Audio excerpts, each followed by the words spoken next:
Hey, how's it going? I'm going to briefly show you how you can edit photos with your Samsung Gallery app. So let's come over here, tap on the gallery. I already have this photo loaded up. I got home from work and this little guy was out there hanging out. So I'm going to use this as the example of how you can edit. So say you wanted to use him as a sticker, right? Come over here, press hold. You just lifted him. You can save him as a sticker. Now you can choose different styles of stickers. Let's do this one for now. We're going to go done. And it's going to put him inside of my sticker gallery, sticker collage, right? So let's go ahead and say you wanted to, we're going to edit. Okay, tap on that pencil right there. That's how you edit. And you tap that smiley face of the pencil. You see where it says stickers? Come over there and hit that gallery thing again and tap on this. Now you have this. I don't know, say for whatever reason you wanted to cover him up and you wanted to do that.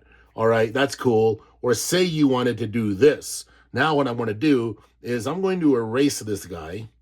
Let me see, like, nope, there's no quick way to erase. So you see where the 4 dots are? Tap down there. Object eraser. It's going to do its thing.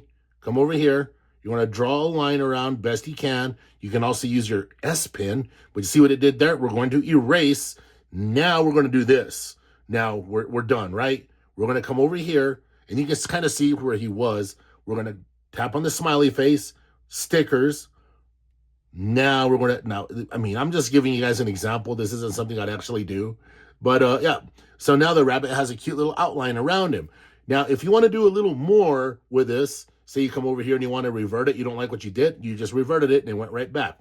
The next thing you can do, you see all this stuff down here. Well, tap on this little icon here, and this is where you can do your light balance.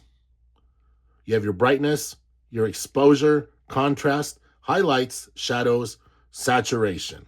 All right, next, we're going to come over here like this. We're going to come backwards. And now what we're going to do, we're going to come right over here again to that pencil. And I want to show you guys how you can crop stuff. So it's already ready to do that. But say you want to crop this image for whatever reason you want to do it, right? To make it fit whatever it is you're trying to do. You see the borders, the outlines and all that stuff right there. That's how you do it like that. I mean, pretty simple, and it's a lot of fun to actually do things. If you want to make the rabbit face the other direction, you can. So my recommendation for you, if you guys are thinking about editing photos on your S25 Ultra or any other Samsung device, is the more you use it, the more you'll actually learn how to actually do stuff with it. Editing video is a lot of fun as well. But I just wanted to show you all a few things that you can do with, let me just do one more thing here. So you see how you have object eraser and then you have lasso. So let's come over here and then you just say you wanted to lasso this guy. Boom. All right, lassoed. We're going to do next. And there we are. Now, if you just want to, you can do that. You can do this. All right, and then you're done. And now he's going to be a clipped image. So say you took a photo of just a field of grass, a very beautiful green grass. You just stick him in that photo, and then you're done. But if you want to revert and go back, there he is just like that. So I could go on and on in this video, but I just wanted to show you all a few things that you can do with your Samsung Gallery app. All right, everybody, take care.